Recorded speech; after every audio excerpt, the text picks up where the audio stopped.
So as we mentioned in part one, uh, there there are sick leave, there are number of hours. This company selected 20 employees. They recorded the number of hours of education, and that's X.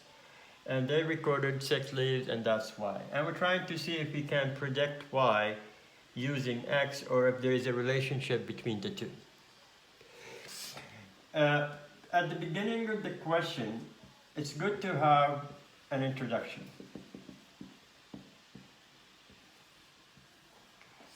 In the introduction section, you need to talk about this company, what they do, what the company is about. So you can read it from the actual assignment. It's a Canadian company. They have 20,000 workers. They're involved in steel wires and all of this, but briefly, not more than maybe 2 lines. And then to talk about the fact of what the company, what this analysis or what this report is about. We're trying to measure the performance of this company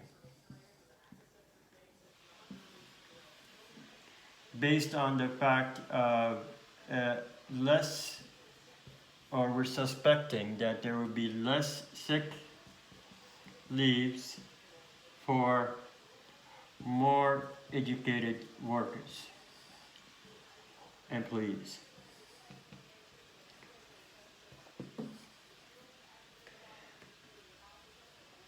And also talk about what the variables are. So you should say, we have a sample of 20 workers, and the sample of 20 workers, we have for each one of them, of those 20, we have number of company education, and we also have number of sick leave days. We are trying to see if there is a relationship between the two, and if this relationship is positive or negative. Positive would be more education, more sick leaves. Negative would be the opposite, more education, less sick leaves. So this introduction would would only be talking about just an introduction of what the company does and what the company is about. And then you measure the performance. You say that this company, they're trying to measure the performance through the fact that less sick leaves for more educated employees, and talk about the process of how they're going to do this, or how they're trying to do this, the fact that they brought a sample of 20 hours of education and sick leave were recorded. They want to see if there is a relationship. This goes into the introduction, and I said, well, probably about 7-8 lines, not more than that. Now, step 2, or part 2 of your report should be talking about the method. In the method section, you're trying to see how you're going to handle this. Now, there are many different ways of doing this. I'll talk about 2 optional things you could do, and of course the major thing you could do. The method, you could do what's called data summary.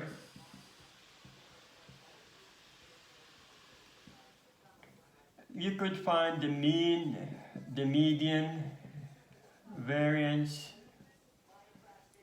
standard deviation, whether you do the calculations by hand or you use Excel. You can do this and talk about, do this for both variables. It's not very helpful in this case, but it will show that you actually to study the variables more and to understand what they're about more. You also can do a scatter diagram.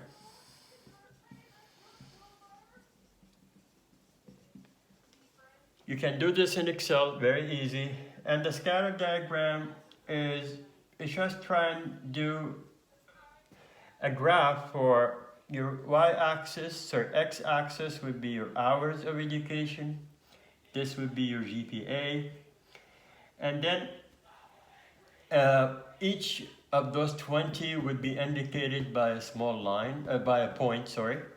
And then you're going to try and find the straight line, the closest straight line to all of them. It could be a line going down or up.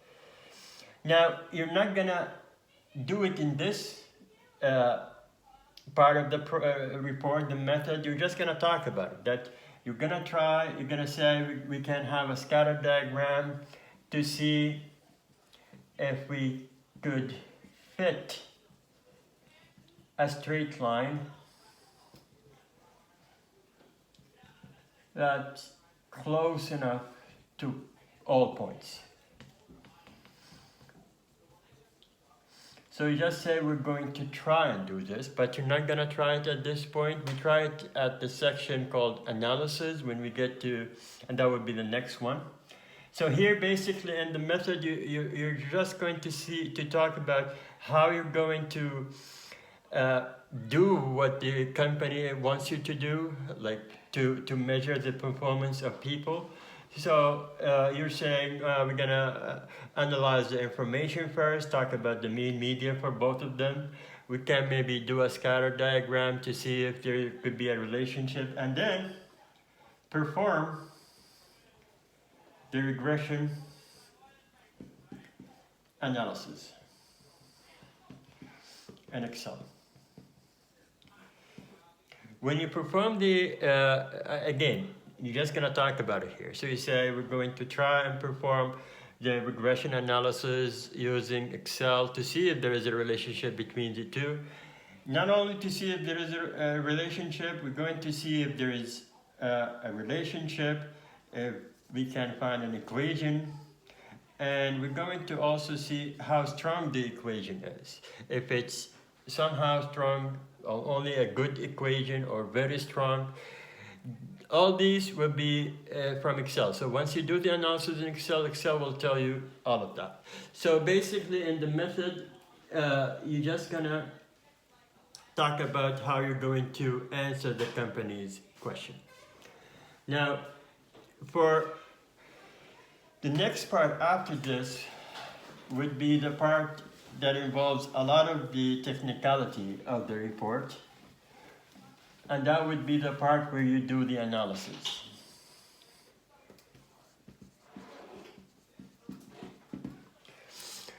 So we talked about summary statistics. You can do this by hand or using Excel.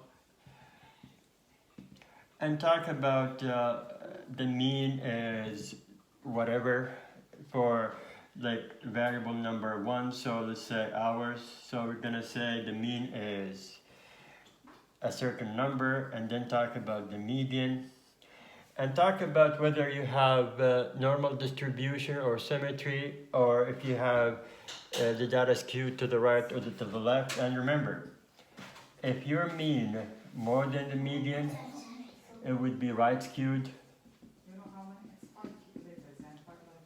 And if your mean less than median, would be left skewed.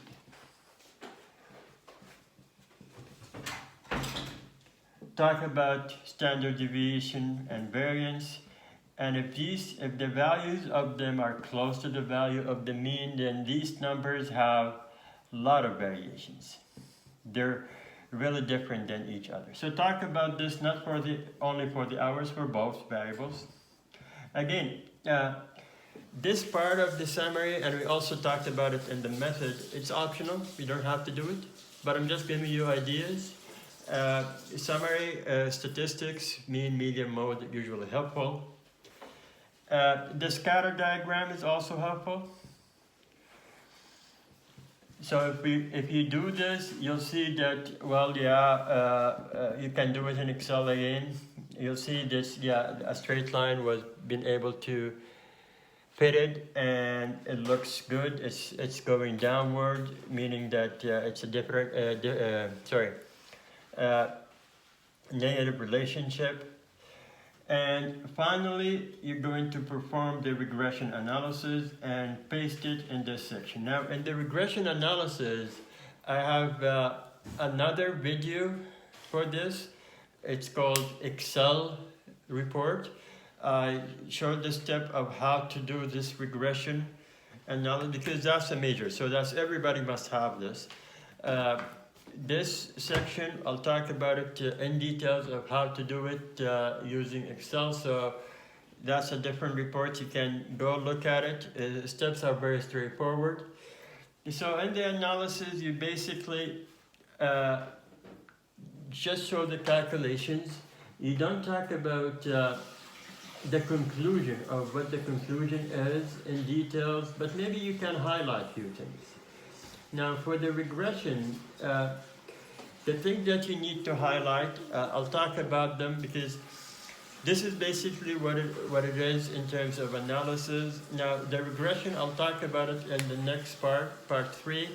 I'll tell you basically what are the numbers are and how you can deal with them. And in this section, you're not talking about conclusions. You're basically just highlighting the things you talked about in the method of how to do the summary, what the numbers are. And the fact of right good, left good, you can leave this to the conclusion section, scatter diagram, and the regression. So in part 3, I'll talk more about the regression analysis and what are the numbers that you need.